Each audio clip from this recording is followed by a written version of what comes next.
Helicopters hovered and schools put on lockdown during the 4-hour standoff. We were at the track and we could hear a lot of gunshots. Overnight, Officer Joshua Iyer, a 6-year veteran of the Charlotte-Mecklenburg Police Department, succumbing to his injuries, leaving behind a wife and 3-year-old son. Keep your prayers, keep your faith. Make sure that these officers who have families have people to reach out and hold them up. And officers Sam Pelosi and William Elliott also died in that shootout. We're waiting for identification of the 4th officer. In the meantime, the police chief says 4 other officers wounded in this shooting are stable, and the suspect died on his front lawn in the shootout with police. So all hell is breaking loose down there in Charlotte. So we saw yesterday at around 1:30 p.m., police officers began to, they were attempting to serve a search warrant for Terry Hughes Jr. And he was waiting for him. They said that, he began firing from an elevated level from upstairs, and he fired down on the police officers and started knocking police officers down. Then he came down and around the back and opened fire again. They're saying that there was over 100 rounds of firing going on. Neighbors was running and panicking. It was a very warm day yesterday, and I don't understand why they would try to serve this warrant at 1:30 p.m. as opposed to in the morning or real late at night to try to catch the suspect off guard. But they tried. I mean, they did it at 1:30, and a lot of 4 police officers were killed. But there could have been a lot of other innocent civilians that was injured as well. Now, we know that there were 2 women in the home, one that was an adult and one was 17. They're being taken into questioning, and they're saying that they're cooperating. We don't know. But Police Chief Johnny Jennings, about an hour ago, they had a press conference on to let us know what else type of news that they have now that it's been almost 24 hours. Let's listen to what Police Chief Johnny Jennings had to say. We'll come right back. Obviously the past nearly 24 hours have been heavy on the Charlotte-Mecklenburg Police Department, the Marshal Service, but heavy on our community and heavy on our country. We shared yesterday that there were a total of 8 officers shot while performing their duties yesterday to simply serve a warrant. Unfortunately, 4 of those officers succumbed to their injuries. I want to recognize all of those officers. The North Carolina Department of Adult Corrections, Samuel Pelosi. North Carolina Department of Adult Corrections, William Alden Elliott. CMPD Officer Joshua Iyer. And Deputy United States Marshal Thomas Weeks.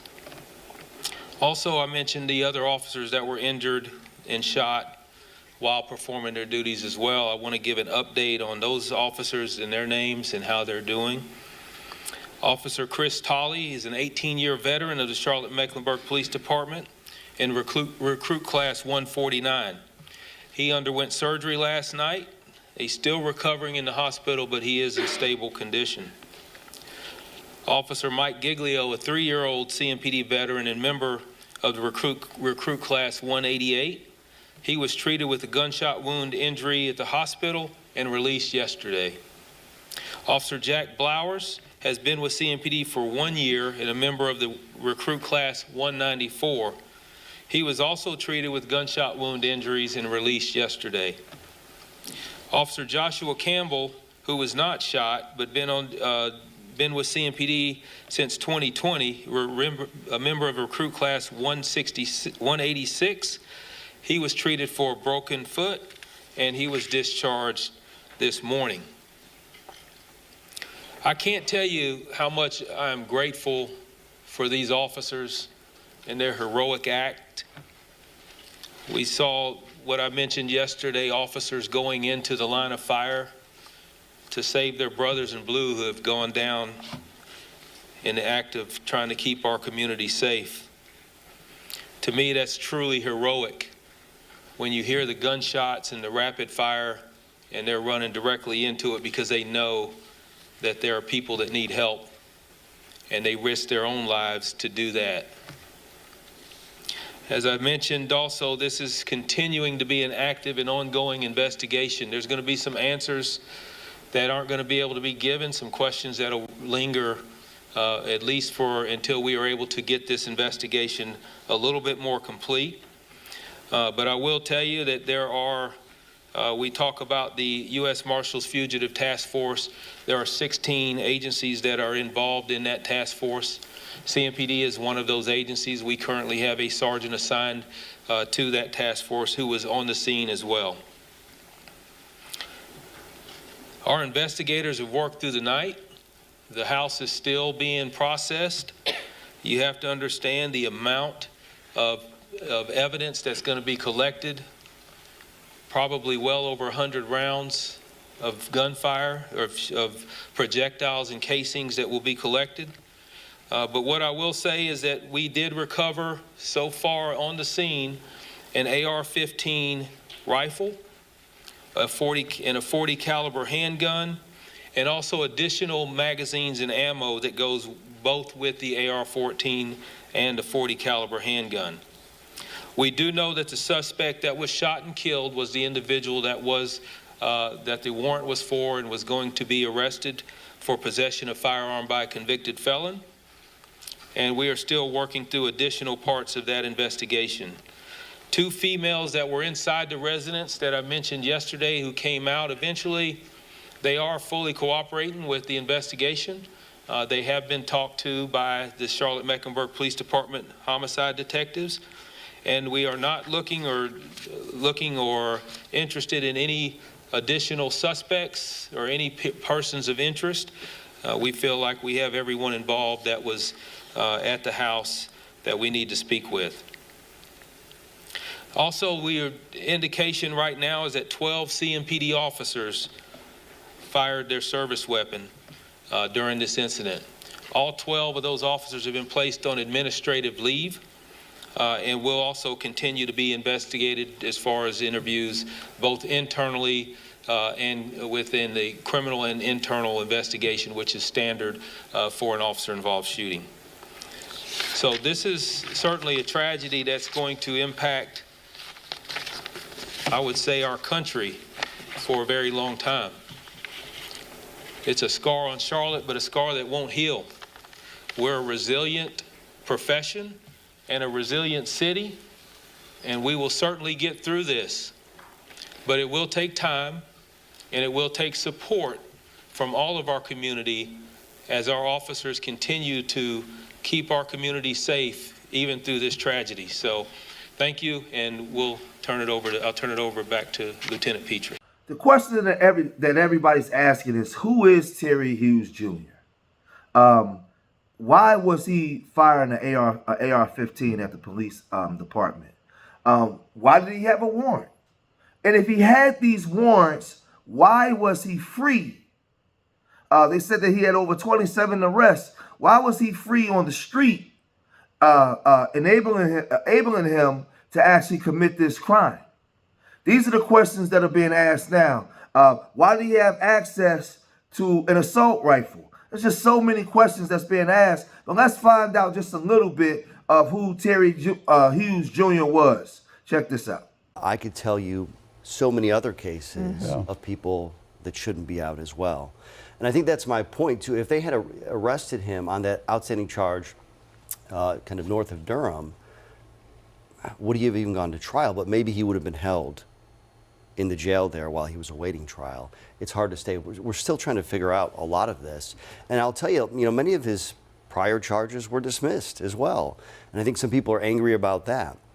A lot of times it comes down to evidence. If prosecutors have evidence in these cases, do they have cooperating witnesses?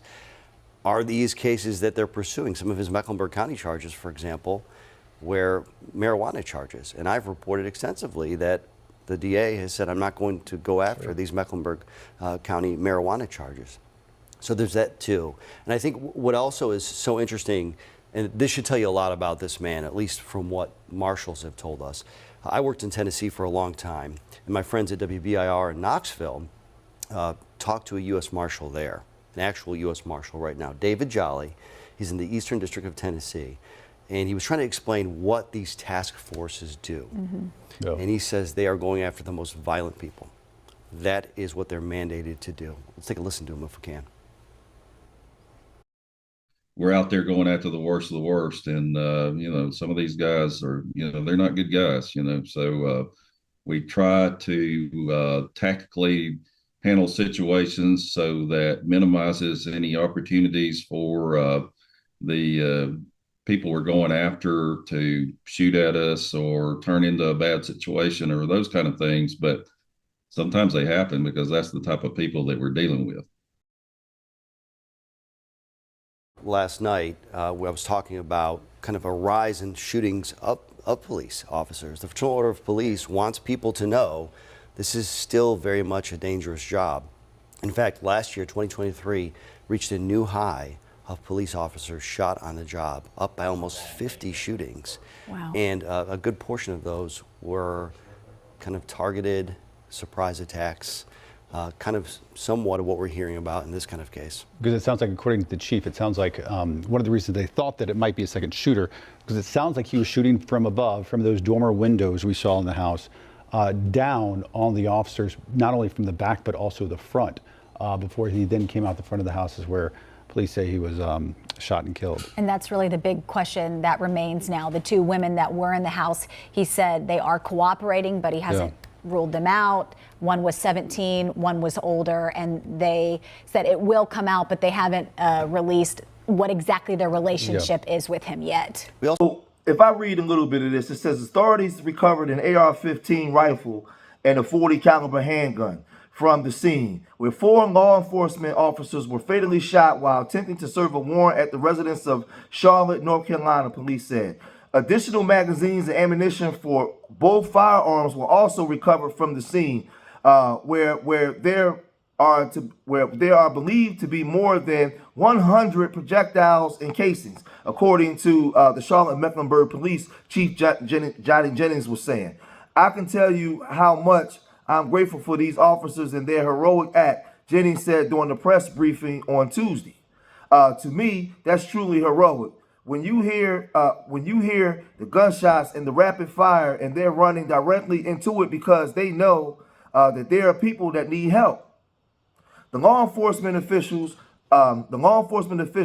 were shot and killed as they attempted to serve a warrant in Charlotte on Monday. City official says 4 other officers suffered 9 life-threatening injuries in the incident. A man later identified as Terry Clark Hughes Jr., 39, allegedly began firing at around 1:30 p.m., striking multiple officers, police said. The U.S. Marshal Fugitive Task Force has been serving active felony warrants for possession of firearms by a felon and felony flee to elude.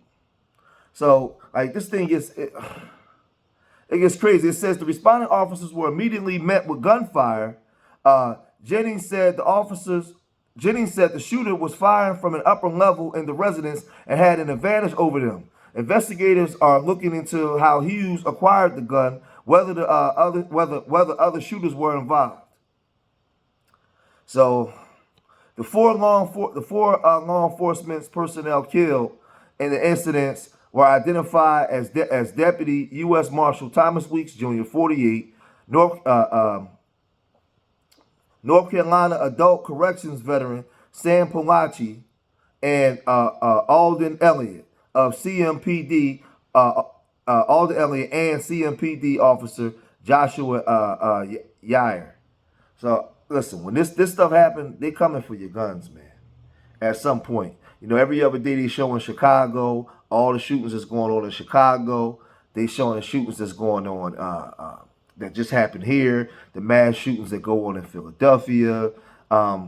Listen, at some point, they have all the ammunition to actually to come after your guns, man.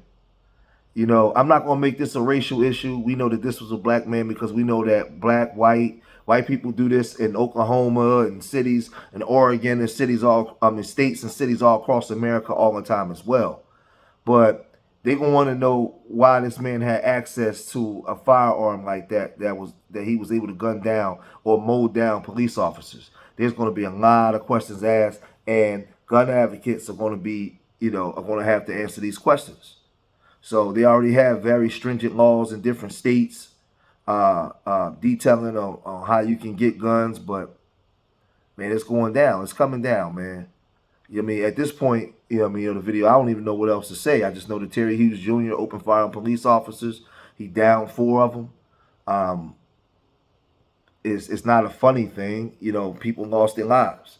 I don't know what was in Terry Hughes Jr.'s head to make him want to open fire on police officers like this. What type of warrant did he have? What was he facing if he was arrested going back to prison? Was he sick? Like what? There's a lot of things that has to be investigated to make sure something like this never happens again. But I'm going to cut this video short here and leave your comments in the comment section. Let me know what you guys think. Subscribe to Street Media TV. If you made it that far, hit that like button. Remember, I love y'all. Till the next time. Peace.